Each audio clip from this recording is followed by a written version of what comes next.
మరి నిర్గమాకాండము 5వ అధ్యాయము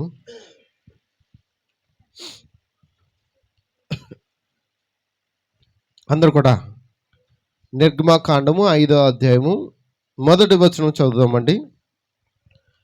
తరువాత మోషే అహరోనులు వచ్చి ఫరోను చూచి, ఇజ్రాయేలు దేవుడైన యెహోవా అరణ్యములో నాకు ఉత్సవము చేయుటకు నా జనమును పోనిమ్మని ఆజ్ఞాపించుచున్నాడని అనిరి. హల్లెలూయా. ఫరో, నేను అతని మాట విని ఇజ్రాయేలును పోనిచ్చుటకు యెహోవా ఎవడు? నేను యెహోవాను ఎరుగను, ఇజ్రాయేలును పోనీయను అనెను. హల్లెలూయా, హల్లెలూయా. అప్పుడు వారు, హెబ్రీయుల దేవుడు మమ్మల్ని ఎదుర్కొనును, సెలవైన ఎడల మేము అరణ్యంలోకి 3 దినముల ప్రయాణమంత దూరము పోయి మా దేవుడైన యెహోవాకు బలి అర్పించుదుము, లేని ఎడల ఆయన మా మీద తెగులుతోనైను ఖడ్గముతోనైను పడునేమో అనిరి. హల్లెలూయా, హల్లెలూయా. దేవునికి స్తోత్రం. హల్లెలూయా. మరొక లేఖనం కొరకు నిర్గమాకాండము 23వ అధ్యాయము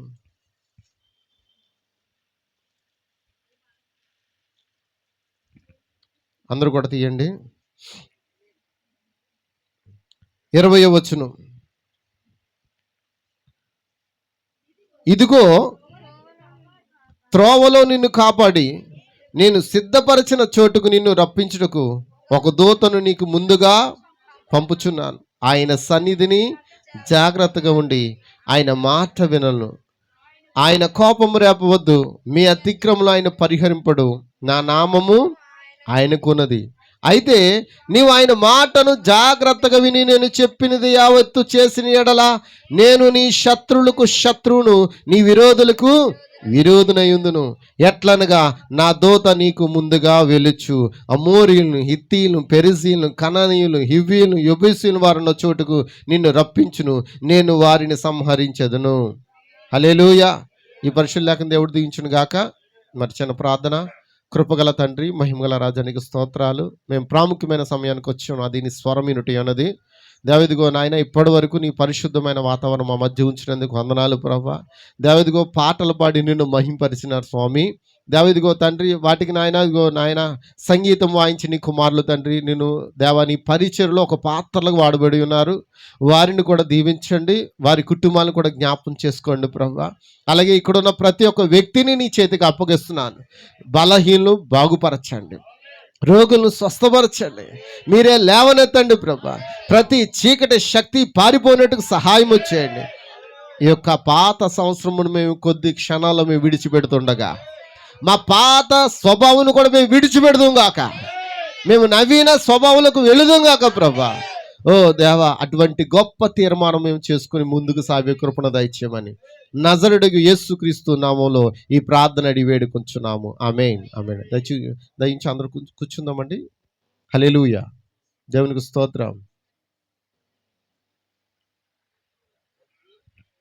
మరి ఈ పాటికే చాలామంది రావాల్సి ఉన్నది. అయితే ఏదేమైనా వచ్చిన వారికే వినాలని వాక్యం ఉంటే అది ఖచ్చితంగా వారు వింటారు. హల్లెలూయా, హల్లెలూయా.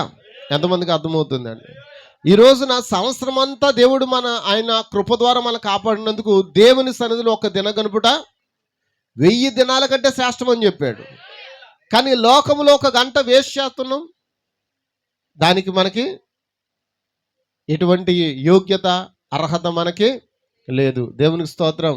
హల్లెలూయా, దేవునికి స్తోత్రం. కానీ ఒకటి గమనించండి, ఇదిగో త్రోవలో నిన్ను కాపాడి నేను సిద్ధపరిచిన చోటుకు నిన్ను రప్పించుటకు ఒక దూత నీకు ముందుగా, ఒక దూత ఎల్లప్పుడూ మన ముందుగా ఉంటుందండి. ఎంతమంది నమ్ముతూ ఉన్నారు? హల్లెలూయా. ఈ రోజున ఆయన చెప్తున్న కొన్ని విషయాలు మనం విందాం. ఆమేన్. ఎంత జాగ్రత్తగా మనం వింటే అంత జాగ్రత్తగా ఆయన వాక్యము మనం గైకోగలుగుతాం. హల్లెలూయా. ఎందుకంటే ఆయన సన్నిధిలో మనం ఎలా ఉండాలంట? జాగ్రత్తగా ఉండాలి.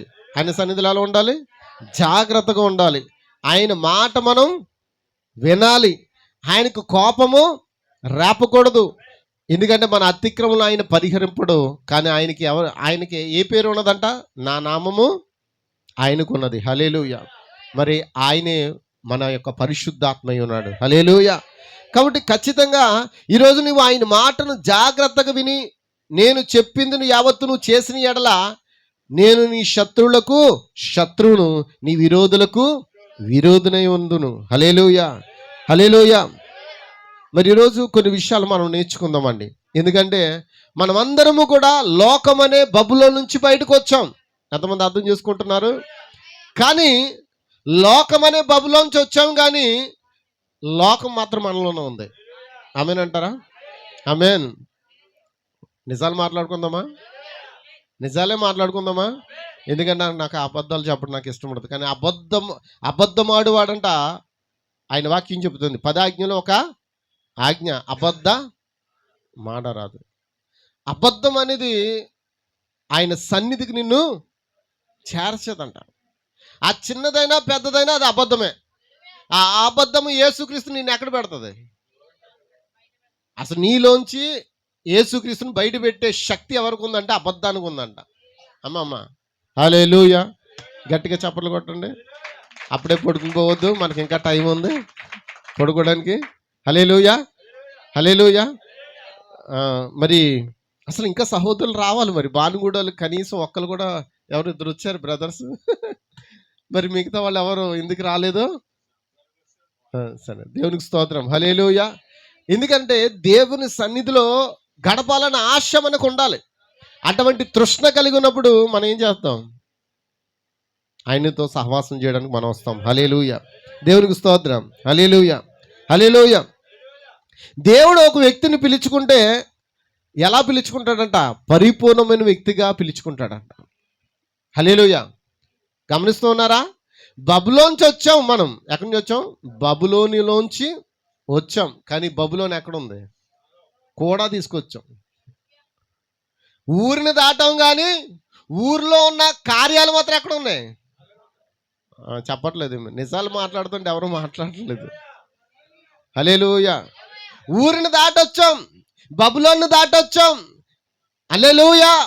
ప్రతి లోకపు కార్యాలని దాటొచ్చాం, కానీ లోకం ఎక్కడ ఉందంట? మనలోనే ఉందంట. హల్లెలూయా, హల్లెలూయా. మరి అలాంటి వ్యక్తికి దూత తోడుగా ఉంటుందా? అలాంటి వ్యక్తికి దూత తోడుగా ఉంటాడా? హల్లెలూయా. వాక్యం చెప్తుంది, కీర్తనకారుడు అంటున్నాడు. కీర్తన ఒక చూడండి, కీర్తనలు 34 అధ్యాయం అనుకుంటా.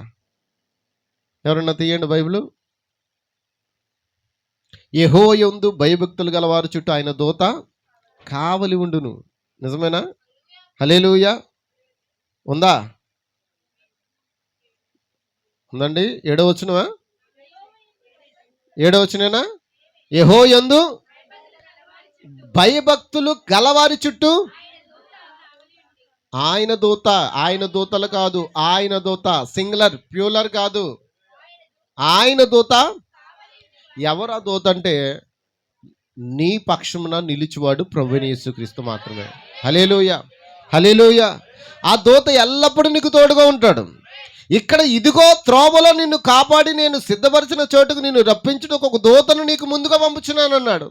ఆ దూత ఏదో గాబ్రియేలు దూత కాదు, మిఖాయేలు దూత కాదు. ఆ దూత ఎవరు? ప్రభువైన యేసుక్రీస్తే. ఎందుకంటే ఆయనకి నా నామం ఉందని చెప్పాడు, ఆయనకి నా పేరు ఉందని చెప్పాడు. ఆయన మీ పాపంలో పరిహరింపడు, కానీ ఆయనకి కోపము రేపవద్దు. ఆయన మాట మాత్రం మీరు వినండి. మీరు వింటే ఏమవుతుంది? ఏం చేస్తాడు ఆయన? హల్లెలూయా, హల్లెలూయా. మీ శత్రులు ఏమవుతాడు ఆయన? నీ శత్రులకు శత్రువును, నీ విరోధులకు విరోధునై ఉంటాను అన్నాడు. హల్లెలూయా. అయితే ఎప్పుడు ఉంటాడు అనంటే ఆయన నీవు ఏకమైనప్పుడు, ఆయన ప్రణాళిక నీ పట్ల జరుగుతున్నప్పుడు, ఆయన నీకు తోడుగా ఉన్నప్పుడు, ఆయనకు నచ్చినట్లుగా నీ జీవించినప్పుడే ఆయన నీకు తోడుగా ఉంటాడు. హల్లెలూయా, హల్లెలూయా. దేవునికి స్తోత్రం. గమనించండి, అక్కడ మనం చదువుకున్న నిర్గమకాండం 5వ అధ్యాయంలో మనందరికీ తెలుసు. తర్వాత మోషే అహరోన్లు వచ్చి ఫరోను చూచి, ఇజ్రాయేల్ దేవుడని యెహోవా అరణ్యములో నాకు ఉత్సవము చేటుకు నా జనమును పోనిమ్మని ఆజ్ఞాపించుడని అనిరి. హల్లెలూయా. మిమ్మల్ని అందరినీ ఒక ప్రశ్న వేయాలనుకుంటున్నాను. ఎంతమంది ఆలకించాలనుకుంటున్నారు? హల్లెలూయా. ఏం చేయాలని వెళ్తున్నారు వాళ్ళు? ఉత్సవం. ఉత్సవం అంటే ఏంటి? పండుగ, వేడుక, ఇంకా ఏంటి ఫెస్టివల్. నిజమేనా? ఆ ఫెస్టివల్ అంటే ఆయనకి చాలా ఇష్టం. బైబిల్లో 7 ఫెస్టివల్స్ ఉన్నాయి, 7 పండుగలు ఉన్నాయి. కానీ బైబిల్లో ఉన్న పండుగలు ఈనాటి క్రైస్తవులు విడిచిపెట్టి బైబిల్లో లేని పండుగలు చేసుకుంటూ ఏం చేస్తున్నారు? ఆయనకు ఉత్సవాలు చేస్తూ ఉన్నారు. హల్లెలూయా. ఆయన చెప్పిన పండుగలో పస్కా పండుగ. నిజమేనా? పస్కా ఫెస్టివల్.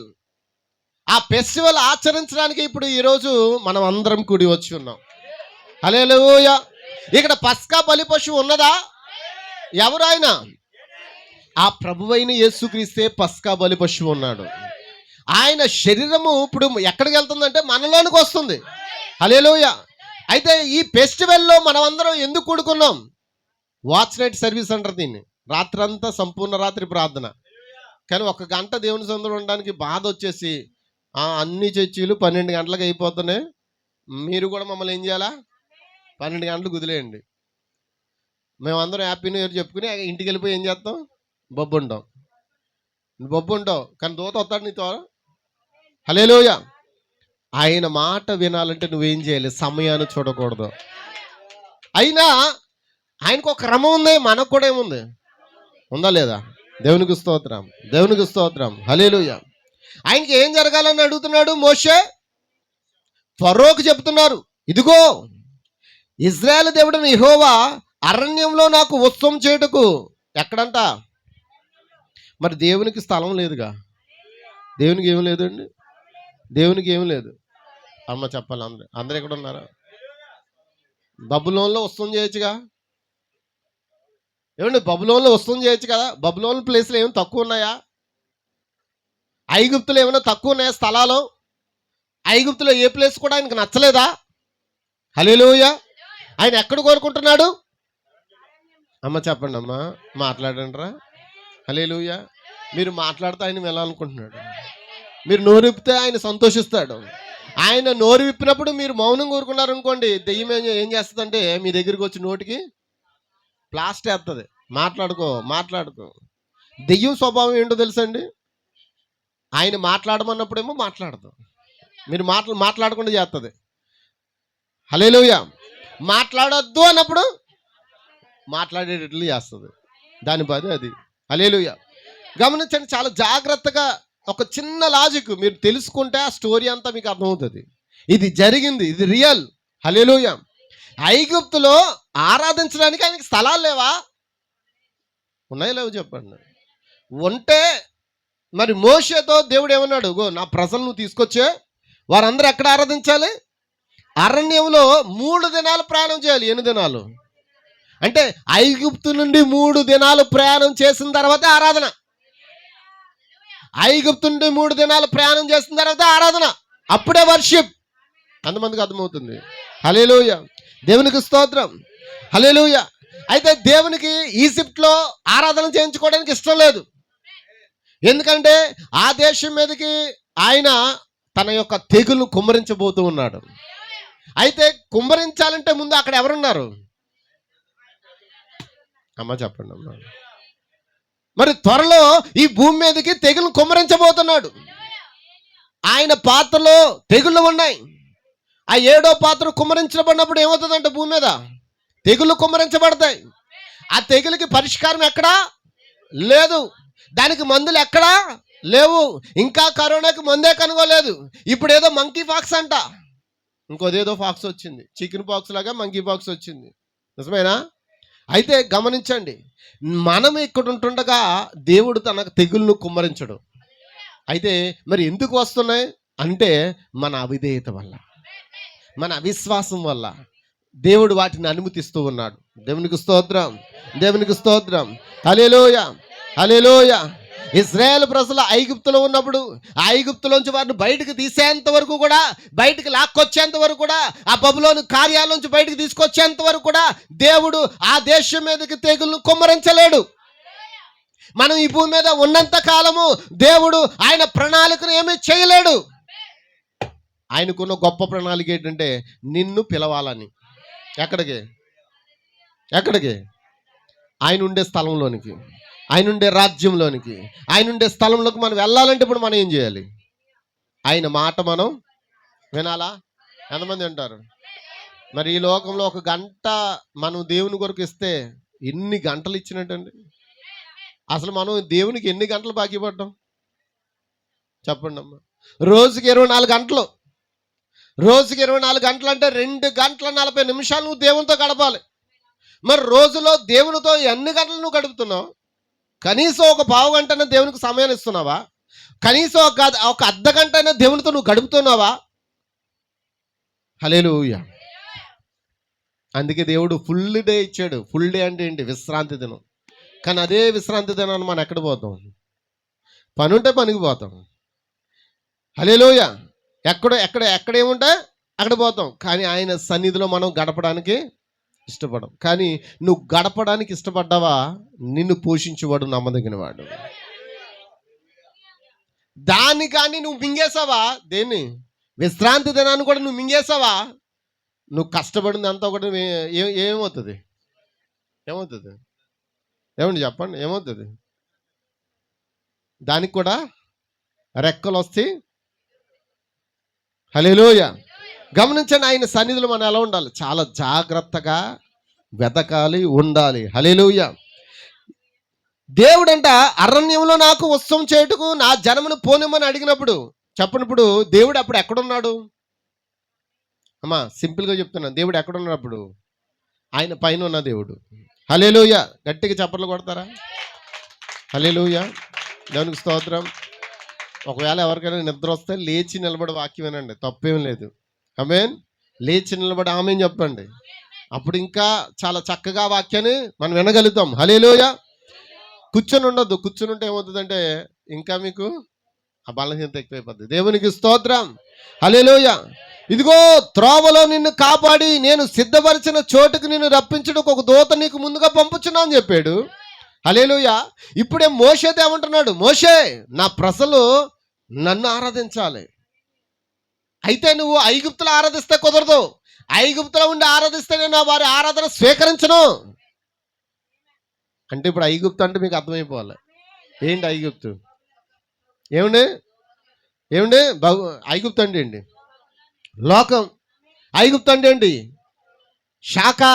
ఐగుప్తు ఏంటి? సిద్ధాంతాలు, మనుషులు కల్పించిన పద్ధతులు, దైవోపదేశాన్ని బోధించు నన్ను మీరు వ్యర్థంగా ఆరాధిస్తున్నారని చెప్పిన మాటే ఐగుప్తే ఉన్నది. హల్లెలూయా. వారికి సూర్యుడు దేవుడే, చంద్రుడు దేవుడే. అవునాగా చెప్పాలి. క్యాథలిక్ వాళ్ళకి సూర్యుడు దేవుడే, చంద్రుడి దేవుడే, పేతురు దేవుడే, పౌలు దేవుడే. ఇంకెవరు? ఎవరైనా పోపులు చచ్చిపోయారు అనుకో, వాళ్ళు కూడా దేవుళ్ళే. చెప్పండి, యేసు ప్రభువుని కన్నా తల్లి కూడా దేవుడే. మరి నీకు దేవుళ్ళు ఎంతమంది? నీ దేవుళ్ళు ఎంతమంది? దేవుళ్ళు లేరు మనకి. ఎందుకంటే ఆయన అన్నాడు, ఆయన మొట్టమొదటి పదాజ్ఞలో మొదటి ఆజ్ఞ ఏంటి? ఏంటండి? నేను తప్ప వేరొక దేవుడు మీకు. మరి ఇప్పుడు చాలామంది ఉన్నారు. అదేంటి? దాన్ని ఏమంటారు ఇప్పుడు? అది పూర్తి విగ్రహారాధన. అది బబులోను. ఇప్పుడు ఆ బబులోను నుంచి ఇప్పుడు మనం ఏం చేయాలి? బయటికి రావాలి. అరణ్యములు ఆయన ఆరాధించాలి. ఆయనకి స్థలం లేదు. నిజమేనండి? ఆయన ఆకాశం ముందున్న దేవుడు. ఆయన భూమి మీద స్థలం లేదు. ఆయన ఆకాశం నుండి చెప్తూ ఉన్నాడు, నా ప్రజలు అరణ్యంలో తీసురా. అరణ్యంలో ఎక్కడున్నా చర్చీలు, అరణ్యంలో ఎక్కడున్నాయి ఆరాధన స్థలాలు, ఆరాధనలు ఎక్కడేశారు గుడారాలు? ఏమీ లేవు. నిశ్చలమైన ఆ ఎడారిలో నన్ను ఆరాధించాలి. ఎన్ని రోజులు నడాలి? 3 రోజులు. 3 రోజులు దేనికి సాదృశ్యము? నీతీకరణకు, శుద్ధీకరణకు, పరిశుద్ధాత్మ బాప్తిసం ద్వారా ఇప్పుడు ఆయన ఆరాధించబడతాడు. 3 దినాలు ప్రయాణం చేసి ఆ ప్రాంతానికి వెళ్తే కానీ దేవుడు ఆ ఆరాధన స్వీకరించనన్నాడు. ప్రతి వ్యక్తి కూడా ఆ 3 ద్వారా యేసుక్రీస్తునే కలుసుకోగలుగుతాడు. ఆ 3 మొదటిది నీతీకరణ. నీతీకరణ అంటే నీటి బాప్తిసం ద్వారా ప్రతి వ్యక్తి ఆయన అంగీకరించాలి. తర్వాత ఆయన రక్తం ద్వారా కడగబడాలి, శుద్ధీకరణ అంటారు. అటు తర్వాతే పరిశుద్ధాత్మ బాప్తిసం. బైబిల్లో ఎక్కడ చూసినా మీరు చదువుకోండి, ఇంటికి వెళ్ళన్నా చదువుకోండి, ఎన్ని రుజువులనే ఇవ్వగలను. అపోస్తలుల కార్యం 2:38 అంటాడు, మీరు మారు మనసు పొంది పాపక్షమతం ప్రతి వాడును యేసుక్రీస్తు నామములో బాప్తిసం పొందండి, అప్పుడే మీరు పరిశుద్ధాత్మను వరమును పొందుదురు. హల్లెలూయా, హల్లెలూయా. ఈ వాగ్దానం, ఏ వాగ్దానం? మీకును మీ పిల్లలకును, అనగా దూరస్థులందరికీ, మన ప్రభువైన యేసుక్రీస్తు తన యొద్దకు పిలిచిన వారందరికీ చెందునని చెప్పాడు. హల్లెలూయా. అపోస్తలుల కార్యం 4:12 అంటున్నాడు, ఈ నామమందే రక్షణ పొందవాళ్ళు, మరి ఏ నామమున రక్షణ లేదని చెప్పాడు. అపోస్తలుల కార్యం 19 చదువుకోండి. అక్కడ ఆల్రెడీ యోహాను చేత బాప్తిసం పొందిన 12 మంది శిష్యులు ఉన్నారు. ఆ 12 మంది అపోస్తలులైన పౌలు దగ్గరికి వెళ్ళినప్పుడు ఆ పౌలు అన్నాడు, మీరు పరిశుద్ధాత్మ పొందుకున్నారంటే వాళ్ళు ఏమంటున్నారు, అసలు పరిశుద్ధాత్ముడు ఉన్నాడు అన్న సంగతి మాకు తెలియదు అన్నారు. అయితే మీరు దేని బట్టి బాప్తిసం పొందారంటే అప్పుడు ఏమన్నాడు యోహాను, మేము యోహాను బాప్తిసం బట్టే బాప్తిసం పొందాం. యోహాను యేసు యందు విశ్వాసం ఉంచవల్ల మీకు బాప్తిసం ఇచ్చాడు, కానీ అది పాప క్షమాపణ నిమిత్తం కాదని అపోస్తలుడైన పౌలు ఆ అపోస్తలుల కార్యం 19 ఆ యొక్క 12 మందికి ప్రభు అయిన యేసు నామములో బాప్తిసం ఇచ్చినట్లుగా రుజువులు ఉన్నాయి. దేవునికి స్తోత్రం. అదే అపోస్తలుడైన పౌలు అంటున్నాడు, ఈ అపోస్తలుడైన పౌలుకి ఎవరు బోధించారు? అదే నామంలో రక్షణ ఇవ్వాలండి. ఎవరంటే దేవుడేనండి. దమస్కు మార్గంలో అగ్నిస్తంభంగా ప్రత్యక్షమయ్యాడు. హల్లెలూయా. ఆయన అంటున్నాడు గలతీ పత్రిక 1:8 మేము ప్రకటించిన సువార్త కాక మరి యొక్క సువార్త మేమైనను పరలోకం నుండి వచ్చిన దూతైన ప్రకటించిన అతడు ఏమవుతాడంట? శాపగ్రస్తుడు అవుతాడంట. హల్లెలూయా. కాబట్టి గమనించండి, ఇప్పుడు 3 దినాలు ప్రయాణం చేసి ఎక్కడ రావాలి? అరణ్యంలోకి వచ్చి వారు నన్ను ఆరాధించాలని చెప్పాడు. హల్లెలూయా. అయితే ఫరో ఏమన్నాడు? అబ్బాయి కుదరదు, వెళ్ళాలంటే పురుషులు వెళ్ళండి, మీ ఆడవాళ్ళని ఇక్కడ వదిలేయండి. ఏమన్నాడు? వెళ్ళాలంటే పురుషుల మట్టుకు వెళ్ళండి, మీ ఆడవాళ్ళందరూ కుదరదు అంటున్నాడు మోషే. ఏమన్నాడు? కుదరదు. అయితే భార్య భర్తలు ఇద్దరు కలిపి వెళ్ళండి, మీ పిల్లలు మాత్రం, అంటే వాడికి ఏం కావాలి? బానిసలు కావాలి. ఏం కావాలి? దేవుడు నిన్నేమో స్వతంత్రులుగా చేస్తే ఈనాటి బబులోను కార్యంలో ఉన్న నికోలేతు సిద్ధాంతం కలిగిన సేవకులందరూ ఏం చేస్తున్నారు? విశ్వాసుల్ని బానిసలుగా మార్చేస్తున్నారు. దేవుడు మిమ్మల్ని స్వతంత్రులుగా మార్చాడు. క్రీస్తు యేసునందు మీరు స్వతంత్రులు అని రాయబడింది బైబిల్లో. అవునా? మనం స్వతంత్రం పొందుకోవడానికి వచ్చి ఉన్నామా? నిజమేనండి. నీకు ఎప్పుడు స్వాతంత్రం వచ్చింది? 1947 అండి. 1947లో బ్రిటిష్ వాళ్ళని మేము ఫైటింగ్ చేసి స్వాతంత్రం తెచ్చుకున్నామండి. బ్రిటిష్ వాడు అండి మన ఇండియా వాళ్ళు వేసిన బూర్లు చూసి భయపడిపోయి వీళ్ళు బూర్లోనే పూర్ణం పెట్టారని స్వాతంత్రం ఇచ్చి వెళ్ళిపోయారంట. దాని వెనకాల ఎన్ని త్యాగాలు ఉన్నాయి, ఎంత రక్తము చిందించారు, ఎంతమంది మరణించారు, ఎంతమంది ఆ యొక్క కుటుంబాలు విడిచిపెట్టారు, ఎంతమంది పిల్లలు చంపబడ్డారు. అవునా కాదు చెప్పండి? అలా చెయ్యబడితే కానీ వారికి స్వతంత్రం రాలేదు. మరి ఈరోజు మనకి స్వతంత్రం ఇవ్వడానికి మరి ఎవరు మరణించారంట? అమ్మ చెప్పండి. నిన్ను సృష్టించిన సృష్టికర్త నీ కొరకు మరణించి, నీ కొరకు రక్తం కాచి, నీ కొరకు వెల చెల్లించి, నిన్ను స్వరక్తం ఇచ్చి సంపాదించుకొని ఆయన సంఘముగా కట్టుకొని నిన్ను స్వతంత్రంగా చేస్తే నువ్వేమన్నావు తెలుసా? నాకు ఆయన వద్దు, నాకు అదే ముద్దు అంటున్నావు. ఏది? నాకు ఆయన వద్దు, నాకు అదే ముద్దు. ఏది? లోకమే ముద్దు అంటున్నావు. దేవునికి స్తోత్రం. హల్లెలూయా, హల్లెలూయా. గమనించండి, అరణ్యములో 3 దినాలు ప్రయాణం చేసి వెళ్ళారు. ఆయనకు ఒక స్థలం కూడా లేదు. ఆయన ఎక్కడ ఉన్నాడు? పైన ఉన్నాడు. పైన ఉన్న దేవుని ఆరాధించడానికి వారు అరణ్యానికి పోయారు. సర్లే, నేను పైన ఉన్నాను కనుక నన్ను ఆరాధించడానికి పంపించట్లేదు. ఇప్పుడు దేవుడు ఏం చేశాడంటే అక్కడి నుంచి 2000 సంవత్సరాలకి మరలా భూమి మీదకి వచ్చాడా? హల్లెలూయా. భూమి మీదకి వచ్చాడా? వచ్చి తన ప్రజలతో నడుస్తూ ఉన్నాడు.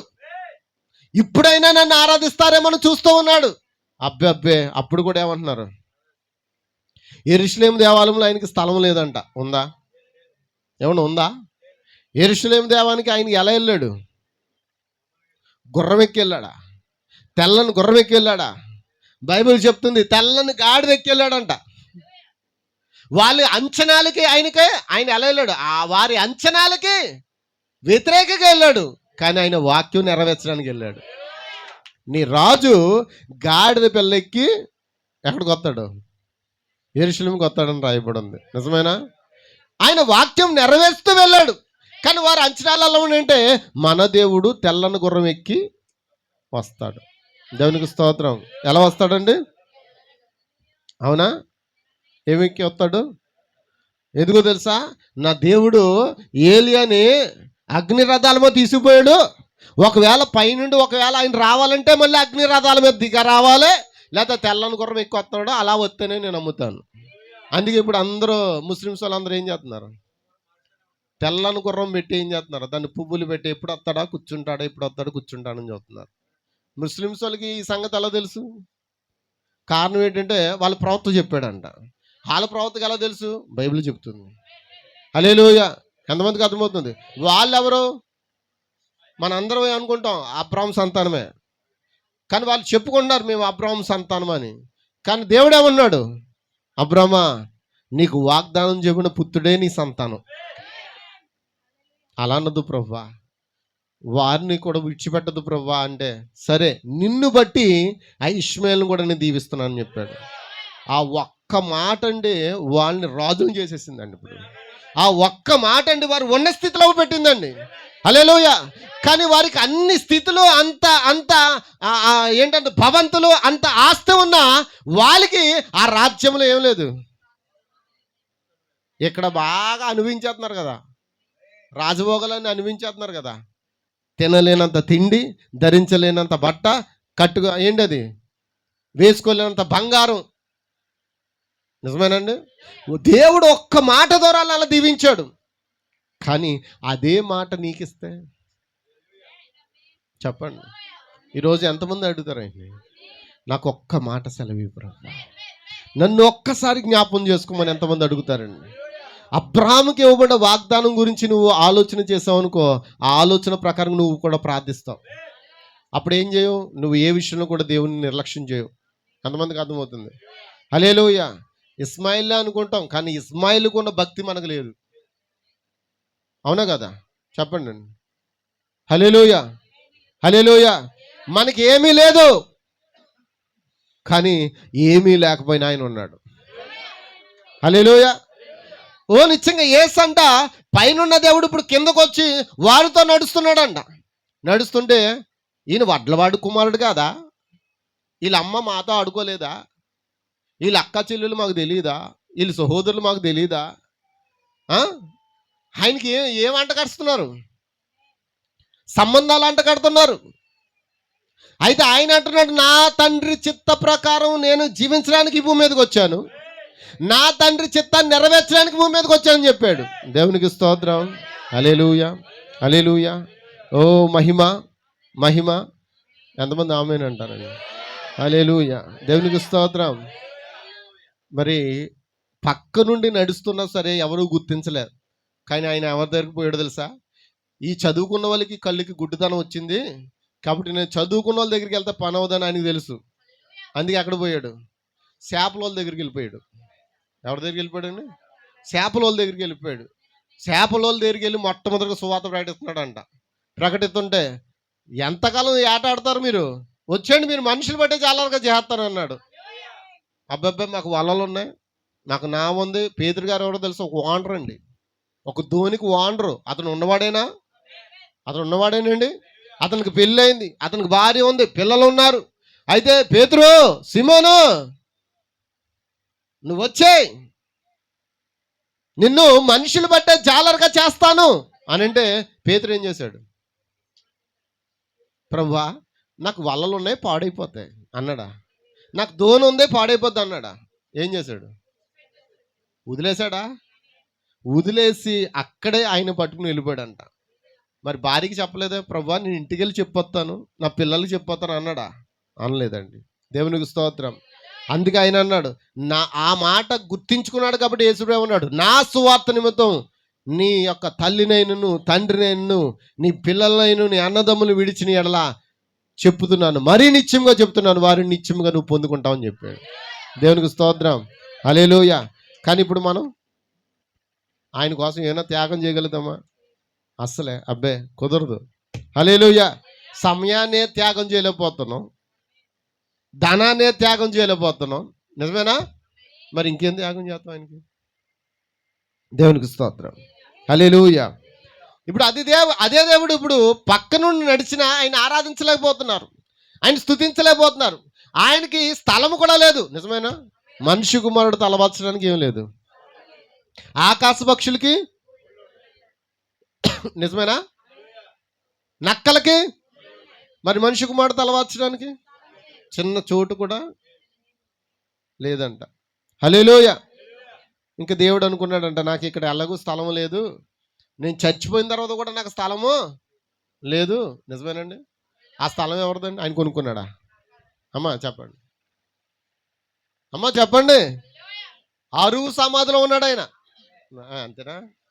మాట్లాడలేదు.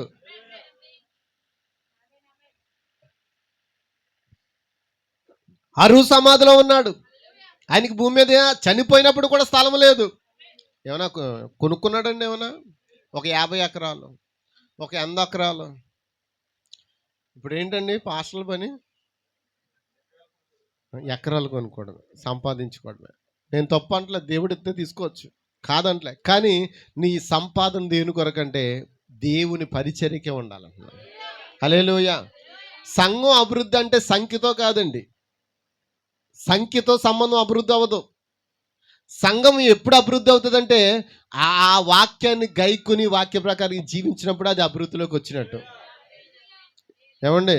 పిల్ల పెద్దదైందని అంటే ఎప్పుడు అందరు ఉద్దేశం ఏంటంటే పిల్ల పెద్దదైందంటే పెద్ద మనిషి అయినప్పుడే కదండి పెద్దదైంది అంటారు. కాదు. వాళ్ళకి సరైన మనసు లేనప్పుడు, మైండ్ లేనప్పుడు కూడా వారు పెద్దోళ్ళు అవుతారు. వారు ఎప్పుడు పరిపూర్ణతలోకి వస్తారంటే అసలైన కుటుంబ బాధ్యతలు తెలుసుకున్నప్పుడే ఆమె పెద్దదైనట్టు. ఎంతమందికి అర్థమవుతుంది?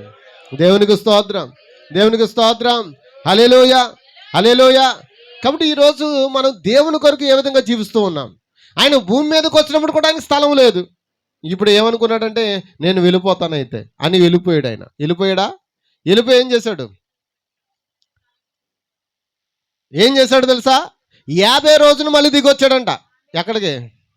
అమ్మ చెప్పండి. ఇక్కడే ఉన్నారా? ఇక్కడే ఉన్నారు అందరూ.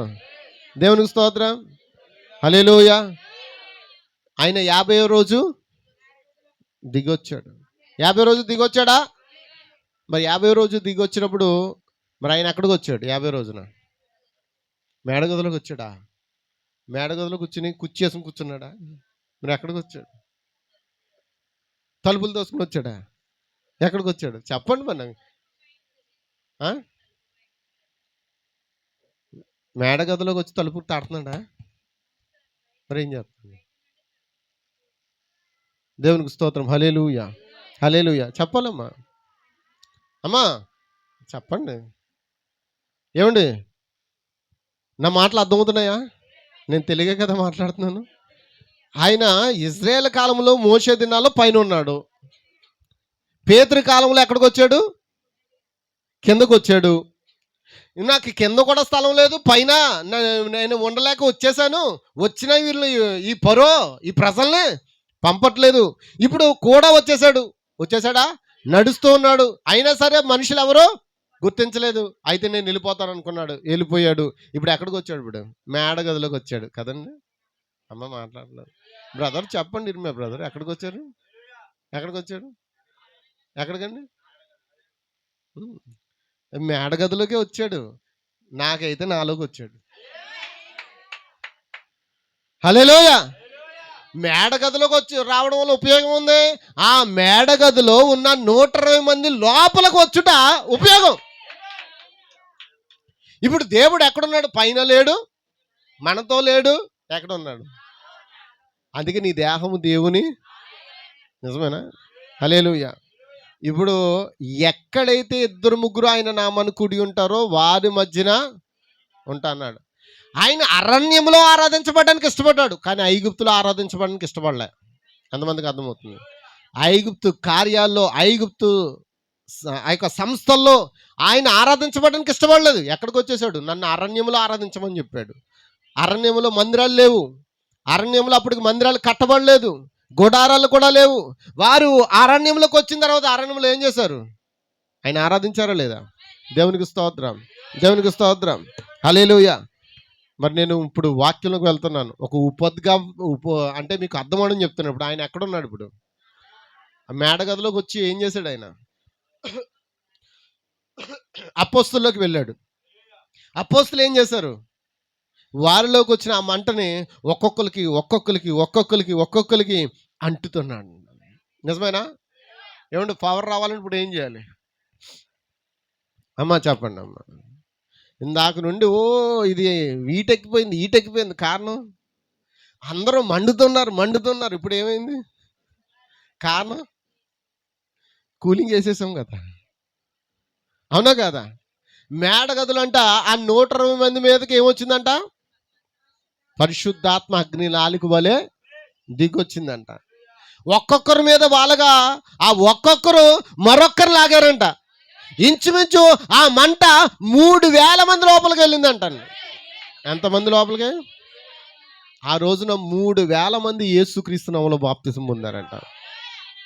ఆమేన్. అక్కడతో ఆ మంట ఆగిపోయిందా? ఆగలే. మరొక చోట 5000 మందిలోకి వెళ్ళిందంట. మరొక చోట ఇటలీ పటాలం అనే ప్రాంతంలో కొర్నేలు ఇంట్లోకి వెళ్ళిందంట. నిజమేనా? మరొక చోట లూదియా ఇంట్లోకి వెళ్ళిందంట. మరొక చోట చర్మకారుడి ఇంట్లోకి వెళ్ళిందంట. నిజమేనండి? ఆ మంట అలా అక్కడక్కడికి ప్రయాణం చేస్తూ వారిని ఏం చేస్తుంది? ఆకర్షిస్తూ వచ్చిందంట. అలాగా ఆకర్షించుకుంటూ ఇప్పుడు ఎక్కడికి వచ్చింది ఆ మంట? దేవునికి స్తోత్రం. ఎక్కడికి వచ్చింది? దేవునికి స్తోత్రం. ఇప్పుడు ఆ మంట ఎక్కడుంది? ఆ వెలుగు ఎక్కడుంది? అగ్నిస్తంభం ఎక్కడుంది? అది మనలో ఉందా? అది ఇశ్రాయేలు ప్రజలు నడిపించిన అదే అగ్నిస్తంభం అయితే ఈ రోజున అదే అగ్నిస్తంభం మనల్ని కూడా నడిపిస్తూ ఉంది. దేవునికి స్తోత్రం. మరి ఇప్పుడు నేను కొన్ని విషయాలు చెప్తున్నప్పుడు మీ హృదయాన్ని కొయ్యవచ్చు. మరి కోసిన నువ్వేం చేయాలి? ఓర్చుకుంటారా? నేను కొయ్యాలని కోయను. ఆ హృదయంలో నన్ను కూడా కోసే చాలా మాటలు ఉన్నాయి అందులో. నన్నే కాదు, ఇప్పుడు మిమ్మల్ని కూడా కొయ్యొచ్చు. కోసిన గాయం జరిగిన చూడండి, నిజమైన స్నేహితుడు ఏం చేస్తాడంట? అవునా? మన నిజమైన స్నేహితుడు ఎవరో చెప్పండి బాబు. నేను కాదు మాత్రం, పాస్టర్ గారు కోసేశారు మమ్మల్ని అనుకుంటారు. నేను మాత్రం కాదమ్మా. మన నిజమైన స్నేహితుడు, నా స్నేహితుడు, నీ స్నేహితుడు, అందరి స్నేహితుడు పరిశుద్ధాత్మయ్య ఉన్నాడు. ఇప్పుడు ఆయన కోస్తున్నప్పుడు మనం ఏం చేద్దాం? అవును ప్రభువా, నా జీవితం అలాగే ఉంది అంటావా? నువ్వు యథార్థంగా ఒప్పుకుంటావా? యథార్థంగా ఒప్పుకుని ఈ పాత సంవత్సరంలో ఇంకా ఒక అరగంటలో మనం ఏం చేస్తాం? పాత సంవత్సరాన్ని వదిలేసి వెళ్ళిపోతామా? అమ్మా చెప్పండి అమ్మా. ఈ పాత సంవత్సరం విడిచి కొత్త సంవత్సరాలకు వెళ్ళే దినాలు రాబోతున్నాయి. హల్లెలూయా, స్తోత్రం. హల్లెలూయా. ఆయనకే మహిమ కలుగును గాక, ఆయనకే స్తుతి కలుగును గాక. హల్లెలూయా. దేవుడు ఒక వ్యక్తిని పిలుచుకుంటే ఎలా పిలుస్తాడు? మోషేని పిలిచినప్పుడు ఎలా పిలిచాడు? ఒక పరిపూర్ణమైన వ్యక్తిగా పిలిచాడండి. హల్లెలూయా. పరిపూర్ణమైన వ్యక్తిగా పిలుచుకుని పరిపూర్ణ వ్యక్తిగా మారుస్తాడు. మనం ఏమీ పరిపూర్ణమేం కాదు. అందుకే బైబిల్ ఏం చెప్తుంది?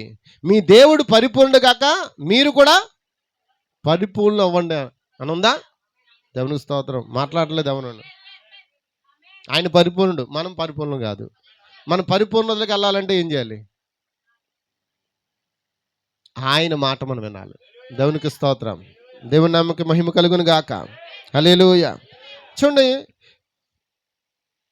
మోషే దేవుని చేత పిలువబడినప్పుడు అతడు సంపూర్ణంగా పరిపూర్ణంగా ఒక ప్రవక్త అయి ఉన్నాడు. నిజమేనా? మోషే ఏమై ఉన్నాడని పిలువబడినప్పుడు అతడు ఏమై ఉన్నాడు? హల్లెలూయా. అమ్మా, నువ్వు పిలువబడినప్పుడు ఏమై ఉన్నావో అది నీ యొక్క ఆలోచనలో దేవుడు నీకు పెడతాడండి. మోషే దేవుని చేత పిలువబడినప్పుడు అతడు సంపూర్ణంగా పరిపూర్ణంగా ఒక ప్రవక్తగా ఉన్నాడు. నిజమేనా? మోషే ఒక ప్రవక్తేనా? అమ్మ మాట్లాడలే, చెప్పాలి. మోషే ఒక ప్రవక్తేనా? దేవుడు ఒక మనిషిని ఏదైనా చేయుటకు పంపినప్పుడు అతనికి అవసరముకు ప్రతిదానితో సంపూర్ణంగా వారిని సిద్ధం చేస్తాడా లేదా? ఆయనకి ఎలా కావాలో అలా సిద్ధం చేసుకుంటాడు లేదా? హల్లెలూయా. అందరూ ఇక్కడ ఉన్నారా? ఆమేన్. ఒక మాట మీతో చెప్పాలనుకుంటున్నాను. మోషేని దేవుడు పిలిచినప్పుడు మోషేలో ఏముందో తెలుసా? సకల విద్యమందు అతడు ఏమై ఉన్నాడు? ప్రవీణుడు. మరి మోషేకి తెలుసంట, నేను ఎబ్రీలు పిల్లల కోసమే నేను ఎబ్రీని, ఎందుకంటే వాళ్ళ అమ్మ బోధించింది కదా. క్లుప్తంగా చెప్తున్నానండి మీకు అర్థం అవడానికి. దేవుని చిత్తమైతే మళ్ళా ఇప్పుడైనా మనం వినొచ్చు. మోషే పిలువబడినప్పుడు వాళ్ళమ్మ ఏం చేసింది? నువ్వు ఎబ్రీడివి, నువ్వు ఎబ్రీ యొక్క పిల్లల కొరకు నువ్వు పుట్టి ఉన్నావు, దేవుడు నిన్ను ఎన్నుకున్నాడు. అతనికి ఆ బాధ చేసింది. మోషే ఏమనుకుంటున్నాడంటే, నా యొక్క శక్తి ద్వారా, నా యొక్క బలము ద్వారా, నా యొక్క తెలివితేటల ద్వారా 20 లక్షల ప్రజలందరూ నేను ఏం చేయాలనుకుంటున్నాడు? అమ్మా ఏం చేయాలనుకుంటున్నాడు? ఎవరు మాట్లాడట్లేదు. ఎక్కడికి? బయటికి బానిసత్వం నుంచి విడిపించాలనుకున్నాడు. అయితే దేవుడు ఏం చేశాడు తెలుసా? మనం నిజంగా పిచ్చోళ్ళమండి. మన ఆలోచన పిచ్చితనమండి. మన మనసు చాలా పిచ్చిదండి. మన మనసు మాట మనం వింటామండి. హల్లెలూయా. మనసు మాట వింటే మనం ఎక్కడ పోతాం తెలుసా? చెప్పాడు కదండి, మనసు అంటే యథార్థత. నిజమేనా? నీ మనసు మాట నువ్వు విన్నావు, నువ్వు ఎక్కడ పోతావు?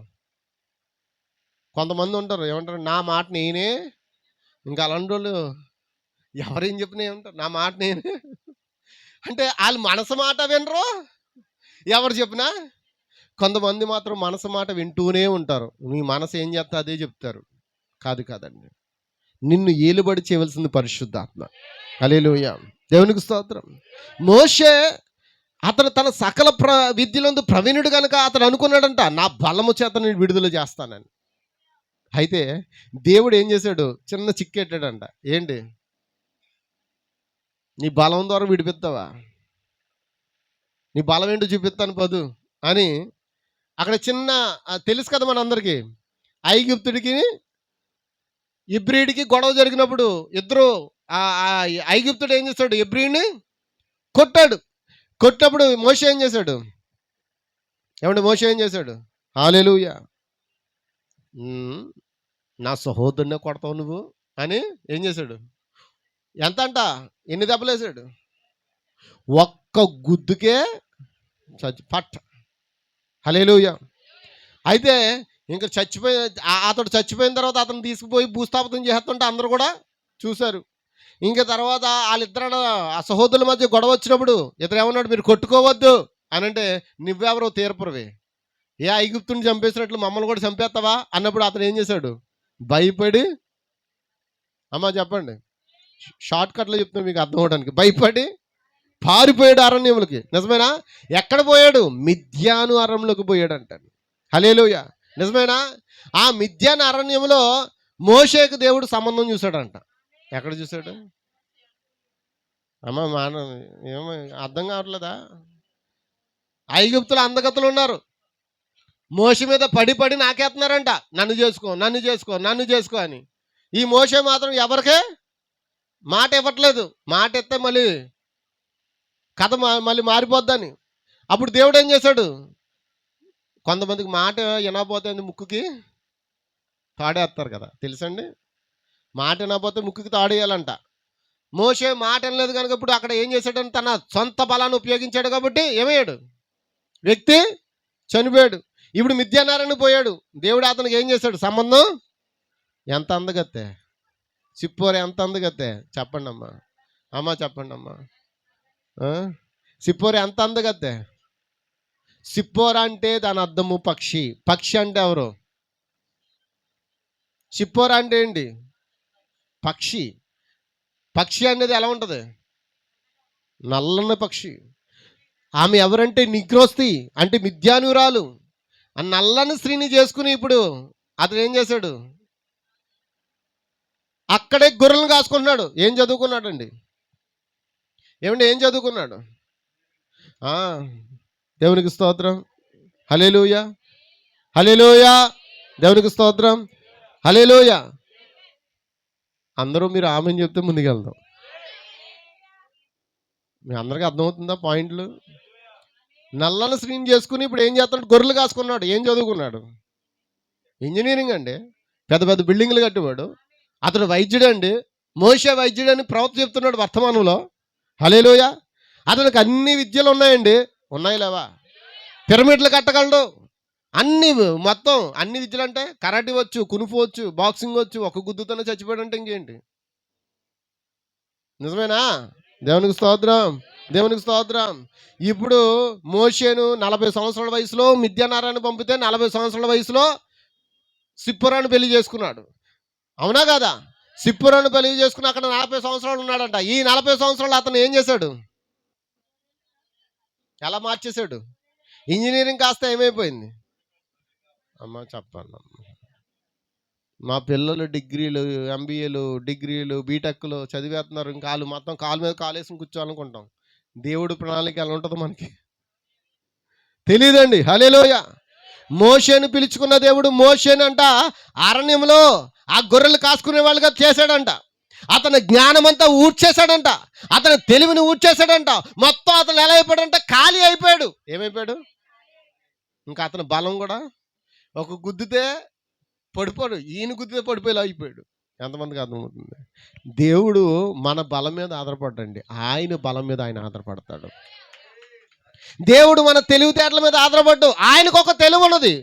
ఆయన దగ్గర మనం జ్ఞానం నేర్చుకోవాలి. దేవునికి స్తోత్రం. హల్లెలూయా.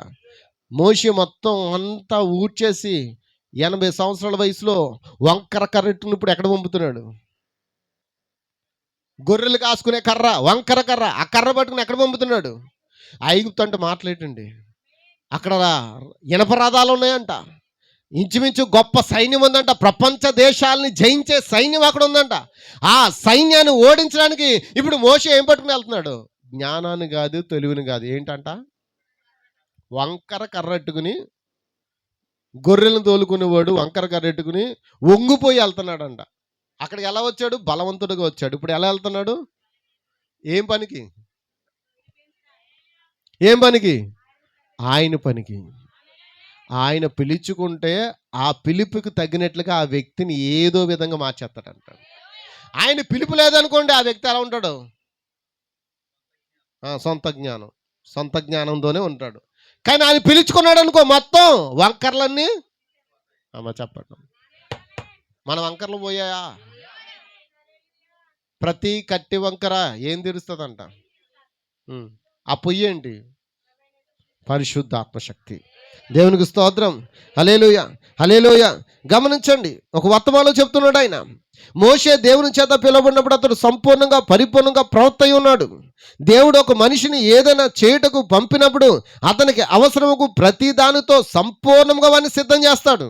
దేవుడు ఒక మనిషిని ఉపదేశుడిగా ఉండటకు పిలిచిన ఎడలా అతడు ఎలా ఉంటాడు? ఉపదేశుడుగానే. ఒక బోధకుడుగా పిలిచిన ఎడలా ఒక బోధకుడుగానే ఉంటాడు. ఒక ప్రవక్తగా పిలిస్తే అతడు కూడా ఒక ప్రవక్తగా సిద్ధపరుస్తాడంట. అంటే దేవుడు ఎల్లప్పుడూ తన మనిషిని సంపూర్ణంగా పిలిచి సిద్ధం చేస్తాడు. హల్లెలూయా. ఎంతమందికి అర్థమవుతుంది? అవసరమైతే మోషేకి చదువు చెప్పించాడా లేదా? అమ్మ చెప్పండి. ఒకసారి మనం నేర్చుకున్నాం. ఎంతమంది గుర్తుందండి? జీవన్ ప్రకాష్ గారి ఇంటి పైన అనుకుంటాను, అవునా? ఒక వాక్యం మోషే గురించి బోధన అనే వర్తమానం చెప్పి ఉన్నాను. ఎంతమంది గుర్తుందో లేదో? అతడు పుట్టినప్పటి నుంచి కూడా దేవుడు తన కృప, తన కాపుదల, తన యొక్క దూతలను ఆ యొక్క మోషేకు చుట్టూ ఉంచాడంట. నిజమేనా? ఒకవేళ నిన్ను కూడా పిలుచుకుంటే దేవుడు ఏం చేస్తాడు? ఈరోజు మధ్యాహ్నం నేర్చుకున్న ఎంతమంది గుర్తుందో లేదు నాకు. కొంతమంది వచ్చారు, ఒక 15 మంది దగ్గరికి వచ్చారంతే. ఒక మాట, దేవుడు పిలుచుకుంటేనంట ఆ పిలుపులు ఎలా ఉంటుందంటే, మన కొరకు మన అన్నదమ్ములు రన్నింగ్లో పరిగెడతారంట. ఎంతమందికి అర్థమవుతుంది? అంటే ఏంటనుకున్నారు? దేవుడు మనల్ని బయటికి తీసుకురావడానికి మన అన్నదమ్ములకి అక్క చెల్లికి పోటీ ఆడతాడంట. ఏంటండి? ఎంతమందికి అర్థమైంది? ఆ పోటీలో ఎవరు గెలిచారు? నువ్వేమైనా పెద్ద ధీరుడు ఏంటి? దేవుని ప్రణాళిక నువ్వే గెలవాలని, దేవుని ప్రణాళిక నువ్వే ఆ గర్భంలోకి వెళ్ళాలని. ఎంతమందికి అర్థమవుతుంది? నీ వెనకథలు నీ అన్నదమ్ములు నీ అక్క చెల్లు చచ్చిపోయారంటే దాని అర్థం అదే. అర్థమవుతుందా? నా తండ్రి నన్ను కన్నాలని ఆలోచన కలిగినప్పుడు ఆ తండ్రి ఏం చేశాడంటే నా తండ్రికి అవకాశం ఇచ్చాడు. అయితే నా తల్లిని వివాహం చేసుకున్నప్పుడు వారిద్దరూ ఏకమైనప్పుడు నా తండ్రి నా అన్నదమ్ముని నా అక్క చెల్లిని నన్ను కూడా ఆమె గర్భంలోనికి వేశాడు. వేసినప్పుడు రన్నింగ్ జరిగింది. అవునా? ఆ రన్నింగ్లో నా అన్నదమ్ములు నా అక్క చెల్లి ఏమయ్యారు? నేనేమైనా పెద్ద ధీరుడిని పరిగెట్టుకుని వెళ్ళిపోవడానికి. నన్ను తీసుకురావాలని దేవుడు తన ప్రణాళిక ద్వారా నా అన్నదమ్ములు అక్క చెల్లు ఓడిపోయినట్టు చేశాడంట. నేరుగా ఆ యొక్క కణాన్ని తీసుకెళ్ళి అన్నంతో కలిపి గర్భంలోకి చొప్పించాడంట. అది దేవుని ప్రణాళిక. అందుకే దావీదు అంటాడు, నేను పిండముగా ఉండగా నీవు నన్ను చూచితివి. నిజమేనా? నా తల్లి గర్భం ముందు నేను పాపంలో పడి ఉన్నాను అన్నాడు. పాపంతోనే మన తల్లి మనల్ని ఏం చేసింది? గర్భము. నిజమేనా? ఈ శరీరం కనడానికి అన్నదమ్ములు అక్క చెల్లెలు చచ్చిపోతే ఈ శరీరం లోపల ఒకటి ఉందే, ఏంటి అసలైంది? ఇది ఎవడీడు? ఈడెవడో తెలుసని ఈ డూప్లికేట్ ఈడు ఎండ గట్టిగా కాసిందంటే నల్లగా అయిపోతాడు. వీడి ఇష్టం, అప్పుడప్పుడు తెల్లగా అయిపోతాడు, అప్పుడప్పుడే నల్లగా అయిపోతాడు. వీడికి రంగులు మారిపోతాయి, కానీ లోపల అసలైనోడు ఉన్నాడు. ఎవరు? దేవునికి స్తోత్రం. దేవుడు మనలో పెట్టిన దీపం, దానికి రంగులు మారే గుణము, అది దేవుడు పెట్టిన దీపం. ఆ దీపాన్ని బ్రతికించడానికి ఎవరు మరణించాలి? ఈ శరీరం బ్రతికించడానికే అన్నదమ్ములు అక్క చెల్లు చచ్చిపోతే ఆ దీపం బ్రతకడానికి, ఆ ఆత్మ బ్రతకడానికి దేవుడే, ఆ సృష్టికర్తే ఈ భూమి మీదకి దిగొచ్చి మన కొరకు ప్రాణాన్ని వెలగబెట్టాడంట. దేవునికి స్తోత్రం. హల్లెలూయా. మన శరీర పుట్టుకలో అన్నదమ్ములు చచ్చిపోయారు, మన ఆత్మీయ పుట్టుకలో సృష్టికర్తే చచ్చిపోయాడండి. నిజమేనా? నిన్ను అంతగా ప్రేమిస్తున్నాడండి. నీలోనికి రావడానికి ఎంత ఇష్టపడుతున్నాడో తెలుసా ఆయన? పాత నిబంధన నుంచి ప్రయత్నం చేస్తున్నాడంట. పైన ఉన్న దేవుడు కిందకు వచ్చి ఆ సీనాయి పర్వతం మీద దిగొచ్చి తన ప్రజలను కలుసుకుని తన ప్రజలతో మాట్లాడాలనుకున్నాడంట. అప్పుడు మనం అక్కడ లేవు. ఎందుకో తెలుసా?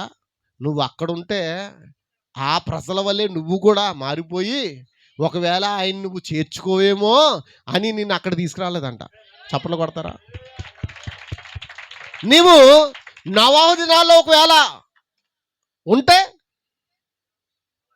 ఆ ఓడలోకి రమ్మని నిన్ను ఆహ్వానించినప్పుడు వస్తావా? చెప్పాలమ్మా, వస్తావా? ఓడలోకి వస్తావా? మరి మనం ఏమైనా నోవాహు కానీ కొడుకులు కానీ ఉంటామా? లేకపోతే కోడలు కానీ ఉంటామా? దేవుడు ముందే ప్రణాళిక కదా. ఆ కాలంలో కానీ నువ్వు కానీ పుట్టుంటే నువ్వు ఆ వాటర్లో పడి చచ్చిపోతావేమో అని దేవుడు నిన్ను అప్పుడు కూడా తీసుకురాలేదంట. హల్లెలూయా. మరియు యేసుక్రీస్తు భూమి మీదకి వచ్చాడుగా, అప్పుడు కూడా నిన్ను భూమి మీదకి ఎందుకు తీసుకురాలో తెలుసా? వచ్చినా కూడా నువ్వు ఆయన నమ్ముతావో లేదో తెలియదు. ఆయన నీతో పాటు నడిచినా కూడా, నువ్వు ఆయన చూసినా కూడా నువ్వు ఆయన నమ్ముతావో లేదో, అందుకే అప్పుడు కూడా తీసుకురాలేదంట. ఎప్పుడు తీసుకురావాలని ప్లాన్ చేశాడు తెలుసా? ఆయన మేడగదిలో దిగొచ్చేసిన తర్వాత, హల్లెలూయా, ఆ దిగొచ్చిన పరిశుద్ధాత్మ నీలో నివసించినట్లుగా ఈ చివరి కాలంలో, ఈ 7వ సంఘ కాలంలో దేవుడు తన దూతను పంపి ఆ దూత ద్వారా మనల్ని కూడా భూమి మీదకి తీసుకుని వచ్చి ఉన్నాడన్న. నిజమేనా? హల్లెలూయా. మన అదృష్టవంతులు ఏంటో తెలుసా అండి? చాలా అదృష్టవంతులు. 1963లో ముందు ఎవరన్నా పుట్టిన వాళ్ళు ఉన్నారా ఇక్కడ? ఉంటే దేవునికి స్తోత్రం, వాళ్ళు కూడా దేవుడు దీవించును గాక. 63 తర్వాత పుట్టాం కదా మనం. అప్పటికే మన థియోఫనీ బాడీలు కిందకు వచ్చేసి ఉన్నాయి. నిజమేనా? ఆ 63లో ఆ థియోఫనీ బాడీలు వచ్చేసాయి, మరియు మనం కూడా భూమి మీదకి వచ్చేసాం. ఇప్పుడు ఆయన ఎక్కడున్నాడు? మనలో ఉన్నాడా? దేవునికి స్తోత్రం. హల్లెలూయా, హల్లెలూయా. దేవునికి స్తోత్రం. ఆమెను చెప్తాను. హల్లెలూయా. ఏం బద్ధకంగా ఉన్నారు బ్రదర్? టీ పెట్టలేదు, మన పాలు పెట్టలు కూడా తెలియదు, మర్చిపోయాం. ఎందుకు ఇప్పుడు గుర్తొచ్చింది నాకు. హల్లెలూయా. దేవునికి స్తోత్రం, దేవునికి స్తోత్రం. హల్లెలూయా. సరే, గమనించండి. దేవుడు అబ్రాహాముకు మనల్ని ఏం చేశాడు? వాగ్దానం చేశాడా?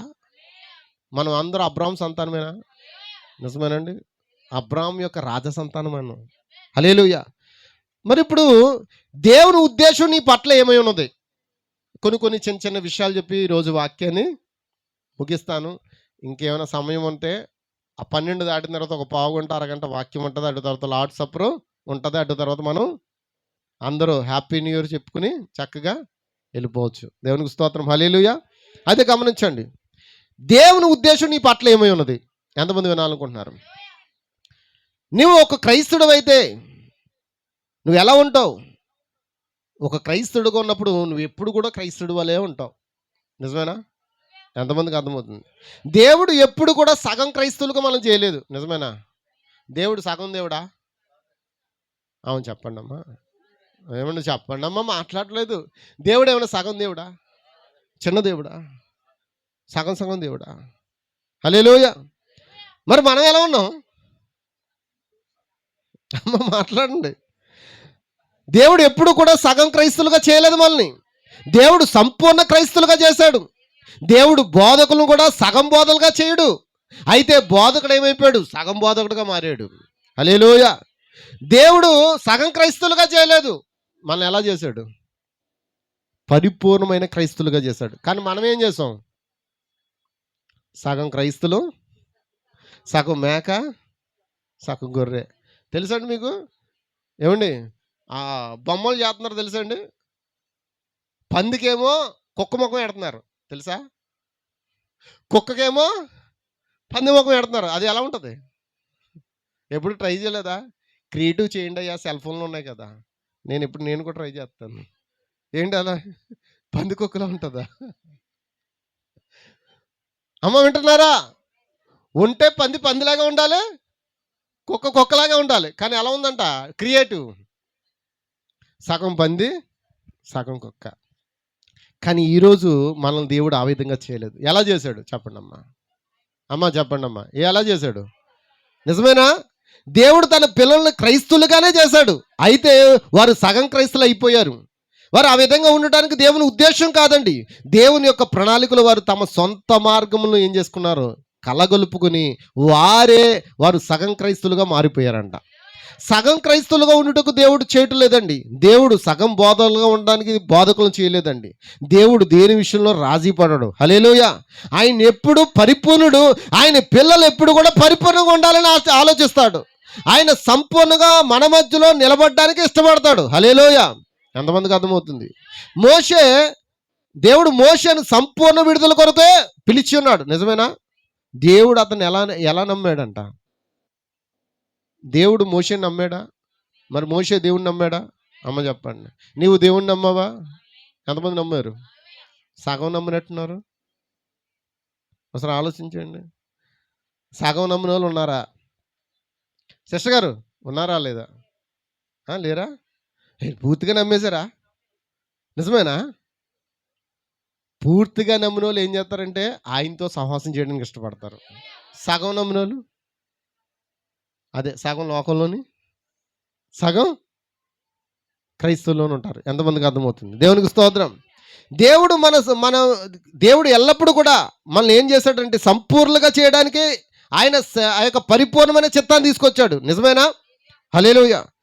చూడండి, ఒక మాట మీతో చదివించాలనుకుంటున్నాను. కొరింథీయులకు రాసిన పత్రిక 5వ అధ్యాయం 6వ వచనం. దేవుడు నిన్ను నమ్మగలిగినంత స్థితిలో నువ్వు ఉన్నావా? ఒక్కసారి ఆలోచించే. అక్కడ ఏమన్నారు? కొరింథీయులకు రాసిన పత్రిక 5వ అధ్యాయం 6వ వచనం. మొదటి కొరింథీయులే. మీరు అత్యపడుట మంచిది కాదు. పులిసిన పిండి కొంచెమైనను ముద్దంతా ఏమైపోద్ది? ఏమండి చెప్పండి? అమ్మ చెప్పండి, అయ్యా చెప్పండి, బాబు చెప్పండి, అమ్మా చెప్పండి, అయ్యా చెప్పండి.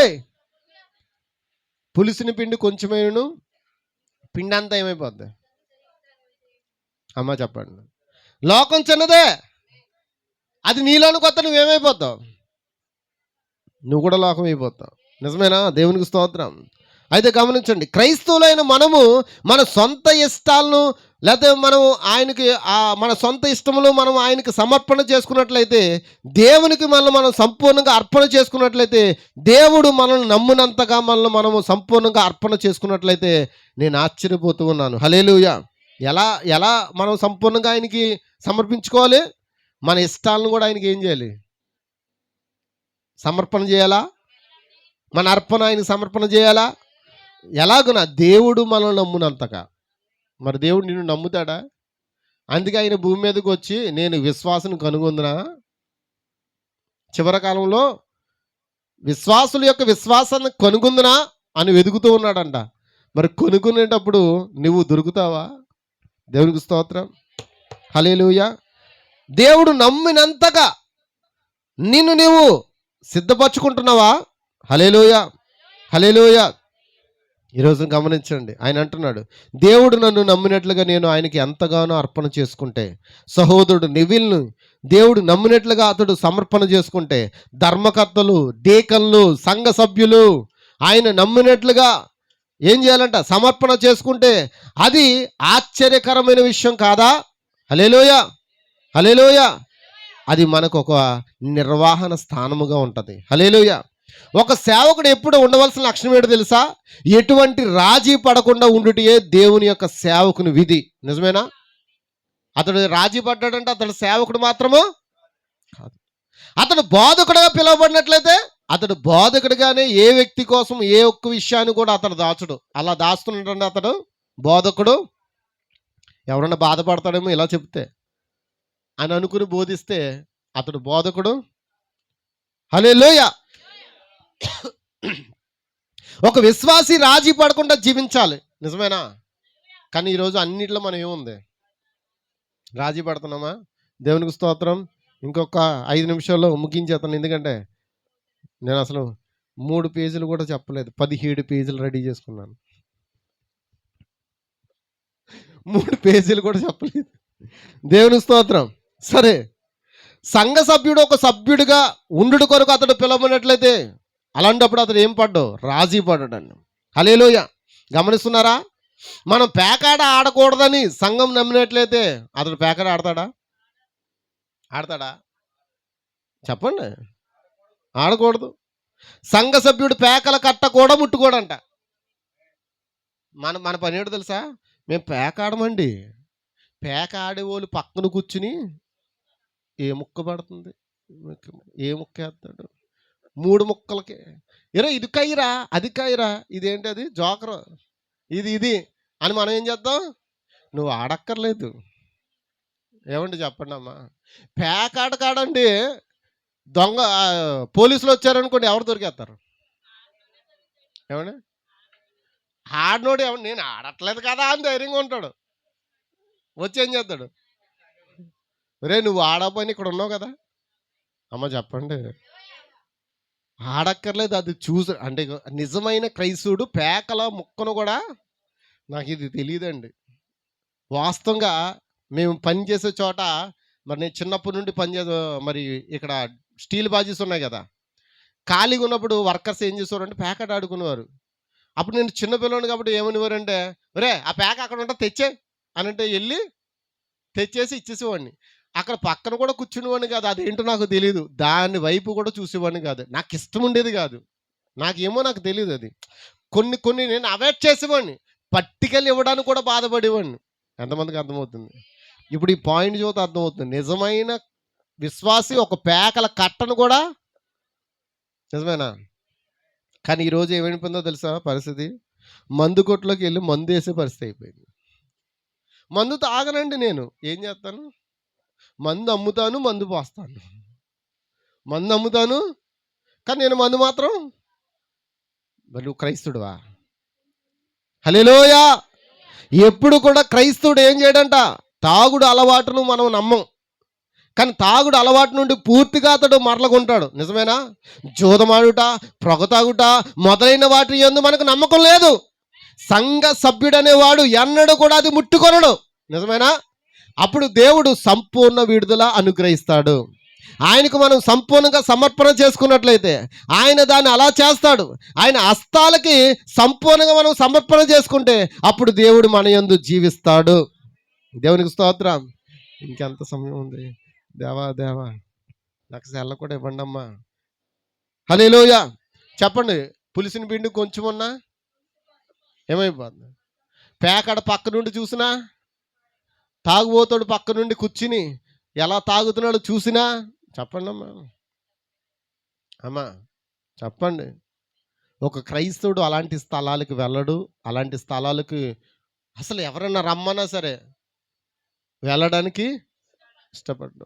దేవునికి స్తోత్రం. హల్లెలూయా. ఒక మాట మీతో చెప్తున్నాను, నిజమే కదా. ఈరోజు మన ప్రభు రాత్రి భోజనంకి వచ్చాం కదా అమ్మా. అందరూ అమ్మని చెప్తారా? మన తలంపులు ఎలా ఉన్నాయో ఒకసారి ఆలోచించండి. క్రీస్తు చుట్ట తాగాడని నువ్వు తలుస్తున్నావా అమ్మా? యేసు ప్రభు చుట్ట తాగాడా? మరి మందు తాగాడా? తాగలేదా? పేకట ఆడాడా? అసలు నువ్వు ఊహించగలవా? అలాగా ఊహిస్తావా? దేవునికి స్తోత్రం. మరి అలాంటప్పుడు ఆయన ఆత్మలో నీవేమై ఉన్నావు? అమ్మ చెప్పండి. ఆయన ఆత్మలో ఆత్మమై ఉన్నావు, ఆయన వాక్యంలో వాక్యమై ఉన్నావు, ఆయనలో పూర్తిగా భాగమై ఉన్నావు. మరి నువ్వు ఆ కార్యాలు చేస్తున్నావంటే నీలో ఉన్నవాడు కూడా, నువ్వు చుట్ట తాగితే ఆయన కూడా తాగినట్టేగా. ఏమన్నా ఆయన తాగుతాడా? ఆయన చుట్ట తాగుతాడా? ఆయన నీలో ఏమై ఉన్నాడు? భాగమై ఉన్నాడు. నువ్వేమై ఉన్నావు? ఆయనలో. ఎంతమందికి అర్థమవుతుంది? హల్లెలూయా, హల్లెలూయా. చెప్పండి, నన్ను ఒక మాట చెప్పనివ్వండి. ఆయన ఆత్మలో నీ ఆత్మ భాగమై ఉంటే నీ యొక్క ఒప్పుకోలను బట్టి అది ఉండాలని ఆయన కోరుతూ ఉన్నాడు. అయితే దెయ్యం వచ్చి ఏం చేస్తుందంటే స్వాధీనపరుచుకునేటట్లుగా దెయ్యం నీవేం చేస్తున్నావు? దెయ్యాన్ని అనుమతిస్తూ ఉన్నావు. అన్ని సమయాల్లో నువ్వు అలాంటి పనులు చేస్తున్నప్పుడు నీ హృదయాంతరంగంలో అది తప్పని నీకు తెలుస్తుంది. తెలుస్తుందా అమ్మ? తెలుస్తుందా? తెలుస్తుందంటే దాని అర్థము నీలో ఉన్నవాడు నీకు హెచ్చరిక చేస్తూ ఉన్నాడు. ఒక సంఘ సభ్యుడు మరొక వ్యక్తితో వ్యతిరేకంగా మాట్లాడుతున్నప్పుడు అది తప్పని నీకు తెలుసా? మీరు ఒకరు ప్రార్థన చేయవలని ఆజ్ఞ ఇవ్వబడింది, కానీ ఒకరు వ్యతిరేకంగా మాట్లాడమని కాదు. కానీ ఇక్కడ ఏమైపోయింది పరిస్థితి? ఒకరితో ఒకరు వ్యతిరేకంగా మాట్లాడుకోవడమే మనం ఎక్కువ సమయం ఇస్తున్నాం. కానీ ఆ ఒక్కరి కొరకు మనం ఏం చేయలేకపోతున్నాం? ప్రార్థించలేకపోతున్నాం. అయితే ఒకరినొకరు ప్రేమించమని చెప్పబడింది. ఎవరైనా కృంగినట్లయితే అతను నువ్వేం చేయాలి? పైకి లేపాలి, అతనికి సహాయం అందించండి. అతను పాపంలో పడిపోయినాడు అనుకో, నువ్వు తప్పు చేసావు అని చెప్పొద్దు. నువ్వు తప్పు చేసావు అని చెప్తే, ఇప్పుడు తాగుబోతుడి దగ్గరికి వెళ్ళి నువ్వు తాగుబోతువి అని చెప్తే, నువ్వు నాకు ఇచ్చవా? నువ్వు నాకు ఇచ్చవా? నేను పడ్డానండి బాబు, ఆ మాటలన్నీ కొట్టుకున్నాం కూడా. మా పరిస్థితులు అలాగే జరిగాయి. నువ్వు తాగుబోతువి నాతో మాట్లాడకంటే ఆడేం చేస్తాడు? నువ్వు నాకు ఇచ్చావా తాగడానికి? ఎంతమందికి అర్థమవుతుంది? దేవుడు కూడా ఒక వ్యభిచారి దగ్గరికి పోయి నువ్వు వ్యభిచారం అని చెప్పలే. ఏం చెప్పాడండి? నువ్వు ఒక వ్యభిచారి దగ్గరికి పోయి నువ్వు వ్యభిచారం అని చెప్పాడా? ఏం చెప్పాడు? ఆ యొక్క యాకోబు బావ దగ్గర ఆమెతో మాట్లాడుతున్నప్పుడు మాట కలిపి నాకు దాహం వేస్తుంది, నీళ్ళు ఇవ్వమంటే ఆమె అన్నది, మేమిచ్చే నీళ్ళు నువ్వు తాగకూడదు, మీకు మాకు పొత్తులు లేవు కదా అంటుంటే ఆయన ఏమన్నాడు? నేను ఇచ్చి నీళ్ళు తాగుబడి అన్నాడు. బాబు రోజు ఇక్కడ రాలేకపోతున్నా, నీళ్ళు నాకు ఇచ్చి అంటుంది. కానీ ఈవిడ మాత్రం ఆయనకి నీళ్ళు పోయిదంట. ఆమెకున్న దాహం వేరు, ఈయనకున్న దాహం వేరు. ఈయనేమో సువార్త కొరకు ఆత్మల దాహం కలిగి ఉన్నాడు, ఆమెమో సంసారం కొరకు భర్తల దాహం కలిగి ఉంది. ఎంతమందికి అర్థమవుతుంది? కానీ ఈమె ఏం చేసిందంట? అక్కడ నిలబడినప్పుడు నువ్వు వ్యభిచారం అని చెప్పలే. ఏం చేశాడు? పోయి నువ్వు ఆ నీళ్ళు నీకు ఇవ్వాలంటే వెళ్ళి నీ భర్తను తీసుకురా అంటే ఆమె ఏమన్నది? నాకు భర్త లేడు. అప్పుడేమన్నాడు దేవుడు? నువ్వు అన్నది నిజమే, కానీ నీకు 6 ఉన్నారు, ఇప్పుడున్నవాడు కూడా నీకు 5 ఉన్నారు, ఇప్పుడున్నవాడు కూడా. అంటే ఎంతమంది ఉన్నారు అక్కడ? ఇప్పుడు యేసుప్రభు ఎన్నోవాడు? మరి ఆయన భర్త కాదా ఆమెకి? అమ్మ చెప్పండి. ఆ స్త్రీకి ఆయన భర్త కాదా? ఆ స్త్రీకి ఆమె భర్త కాడా? నీకు ఆయన భర్త కాడా? నిన్ను సృష్టించవాడు నీకు ఏమై ఉన్నాడు? నిన్ను సృష్టించవాడు నీకు ఇప్పుడు 7వ వాడికి వెళ్ళి ఆమె హృదయాన్ని, కానీ ఆ కోణం ఉండదు. మనం ఏం చేస్తాం? నేరుగా పోయి లాగి కొట్టినట్టు మాట్లాడతాం. అప్పుడు ఏమవుతుంది? వాళ్ళు తిరిగి కొడతారు, అంతేగా. హల్లెలూయా. అదే మనం ఏం చేయాలంటే ఒకరినొకరు ప్రేమించుకుని మాట్లాడాలంట, ఒకరినొకరు అర్థం చేసుకోవాలంట. ఆ యొక్క సహోదరుడి దగ్గర పోయి, సహోదరుడా సరే నీ కొరకు నేను ప్రార్థిస్తాను అని చెప్తే ఎలా ఉంటుంది? ఇప్పుడు సహోదరుడు నాకు ఫోన్ చేసి ఇలాగా నేను తాగుతానండి ఏమనుకోదని చెప్పాడు అనుకో, సహోదరుడా మనం అలా చేయకూడదు, మన క్రైస్తవులం కదా, సరే నేను నీ కొరకు ప్రార్థిస్తాను అని చెప్పాలా? నువ్వు తాగుబోతావురా, నువ్వు మారవరా అంటే ఎలా ఉంటుంది? హృదయం ఏమైపోద్ది? నిజమేనా? మనం ఏం చెప్పాలి? సహోదరుడా నేను నీ కొరకు, ఆపదలు ఉన్నవారిని, సమస్యలు ఉన్నవారిని మనం ఏం చేయాలి? చెప్పాలండి. ఏం చేయాలి? ప్రార్థన చేయాలా? వారిని లేపాలా? వారిని పైకెత్తాలా? వారి చేయి పైకెత్తాలా? హల్లెలూయా. కృంగిపోయిన వాడిని లేవనెత్తాలా? నీ దేవుడు చేసినట్లుగా నువ్వు చేయవా? మరి నీవు దేవునిలో భాగమైతే దేవుడు ఏమి చేశాడో నువ్వు అది కూడా చేయాలి. హల్లెలూయా. మోషేను పిలుచుకున్న అదే దేవుడు నిన్ను పిలుచుకున్నాడు. మోషేను పరిపూర్ణంగా మార్చిన దేవుడు నిన్ను మారుస్తాడు. పరిపూర్ణంగా మార్చకుండా నిన్ను పరిచర్యకు పిలుచుకోడు. కానీ ఈరోజు పరిచర్యకు పిలవడానికి కూడా వాళ్ళు ఏం చేస్తున్నారు? పరిపూర్ణంగా మారట్లే, వెళ్ళిపోతున్నారు పరిచర్యకి. హల్లెలూయా, దేవునికి స్తోత్రం. మా నాన్న పాస్టర్, నేను కూడా అంతే. ఆడి బ్రతుకు మారిందా, ఆడి జీవితం మారిందా అనవసరం. మా నాన్న పాస్టర్ అయితే నేను పాస్టర్. పిలుపు ఎక్కడి నుంచి రావాలి? దేవుడు పిలుచుకోవాలండి. దేవుడు పిలుచుకున్న వ్యక్తే నిజమైన సేవకుడు. కానీ జీతగాడు జీతగాడ. హల్లెలూయా, ఎంతమంది నమ్ముతూ ఉన్నారు? హల్లెలూయా. ఎల్లప్పుడూ మనం ఎలా ఉండాలో తెలుసా? ఐక్యత కలిగిన విశ్వాసాలుగా ఉండాలి. హల్లెలూయా. మనం దేవుని మాటకు లోబడే వారిగా ఉండాలి. కానీ మనం ఎలా ఉంటున్నాం? మన స్థితిగతులు దేవునికంట దుఃఖాన్ని కలుగు చేస్తూ ఉన్నాయంట. మరి ఆయనకు దుఃఖం కలిగితే మనకి క్షేమమా? అమ్మా, ఆయన దుఃఖపడితే మన సంఘం ముందుకు వెళ్ళగలదా? చెప్పండి. అందుకే యేసు చెప్తున్నాడు, కొంత పులిసిన పిండి ముద్దంతా ఏం చేస్తుందంట? అమ్మ చెప్పాలి, పాడు చేస్తుందా? దేవునికి స్తోత్రం. కాబట్టి మన జీవితాలు పాడైపోయినప్పుడు ఆ వ్యక్తిని మనం త్రోసివేయదు. ఆ వ్యక్తిని ఏం చేద్దాం? ప్రేమిద్దాం. సహోదరుడా, నీ కొరకు నేను ప్రార్థిస్తాను. ఈరోజు ప్రార్థిస్తారా? మన మన మన సగం క్రైస్తవులు ఉందామా? ఏమంటే మారిపోదామా? మనలో ఉన్న ఆ కోపాలు, ద్వేషాలు, అసూయలు, ఒకరి మీద ఒకరు కక్షలు, ఒకరి మీద ఒకరు అనుకోవడాలు, నిజమేనా? ఇవన్నీ లోకంలో ఉండే కార్యాలు. కానీ ఇప్పుడు ఎక్కడికి వచ్చేసాయి? సరే, ఆ సహోదరుడి కొరకు మనం ఏం చేయాలి? ఆ సహోదరి కొరకు మనం ఏం చేయాలి? ఎంతమంది ప్రార్థిస్తారు? ప్రార్థిద్దామా? ఒక 5 నిమిషాల్లో, ఒక 10 నిమిషాలు మనం ఎక్కడికి పోతాం? పాత సంవత్సరం విడిచిపెట్టి ఎక్కడికి వెళ్ళిపోతాం? వెళ్ళాలని ఎంతమంది ఆశపడుతున్నారు? ఈ రోజునండి మరి కొంతమంది ప్రాణాలు విడిచారు నూతన సంవత్సరం చూడకుండానే.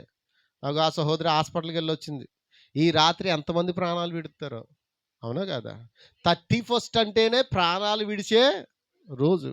కానీ ఆ ప్రాణాలు పోయే స్థానంలో మనం లేవు. మన ప్రాణాలను కాపాడిన దేవుని యొక్క స్థానంలో మనం ఉన్నాం. ఆమేన్. కాబట్టి దేవుడు ఇక్కడ ఉన్నాడా? ఆయన మనలో ఉన్నాడా? నువ్వు ఎక్కడ ఉంటే అక్కడ ఆరాధన. నీకు నువ్వు ఎక్కడ ఆయన స్తుతిస్తావో అక్కడ ఆరాధన. ఆయన అరణ్యములో ఆరాధన చేయమని చెప్పాడు. భూమి మీద ఆయనతో నడిచినప్పుడు ఆయన ఎవరో పట్టించుకోలేదు. కానీ ఇప్పుడు ఎవరో పట్టించుకోవట్లేదని ఆయన నేరుగా ఇప్పుడు ఎక్కడికి వచ్చాడు? నీలోనికి వచ్చి ఆయన ఆరాధించబడుతున్నాడు. ఇప్పుడు యేసు ఎక్కడ ఉన్నాడు? ఈ ఫ్యాన్లో లేడు, ఈ మైకులో లేడు, ఈ గోడలో లేడు, స్తంభాల్లో లేడు. ఎక్కడ ఉన్నాడు? మనం ఎక్కడ ఉన్నామో అక్కడే ఉన్నాడు ఆయన. దేవుడు మిమ్మల్ని దీవించును గాక. ప్రార్థిద్దాం, మనం అందరూ కూడా ప్రార్థిద్దాం. హల్లెలూయా. ప్రార్థిద్దాం, అందరూ కూడా ప్రార్థిద్దాం.